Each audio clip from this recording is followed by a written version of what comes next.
ચાલો મિત્રો, સર્વને જય માતાજી, જય ભોળાનાથ, જય કાશી વિશ્વનાથ. હું મજામાં છું, તમે પણ મજામાં હશો. તો આજે અમારે તળાજામાં ગિરિબાપુની વાડીમાં આખા રીંગણાની રેસીપી છે, જે તમે જોઈ રહ્યા છો. જો રીંગણાને કાપા પડે છે, પછી એનો મસાલો તૈયાર કરીને રીંગણાની અંદર ભરી અને એક એક રીંગણું તપેલામાં મૂકતા જાય છે. તમે જોઈ શકો છો. જો આ રીંગણા તપેલામાં બધા આવી ગયા છે. પછી ચૂલો પ્રગટાવ્યો છે અને ચૂલા ઉપર રીંગણાને મૂકી દીધા છે.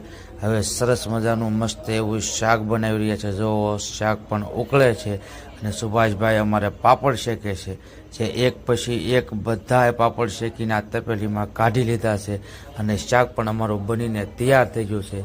હવે બધા અમે મિત્રો જમવા બેઠા છીએ. તો ચાલો બધા હવે જમવા, તો સાથે મળીને જમી લઈએ. તો હવે આપણે આ વિડીયોને વિરામ આપીએ. જય માતાજી, જય ભોળાનાથ, જય કાશી વિશ્વનાથ મહાદેવ.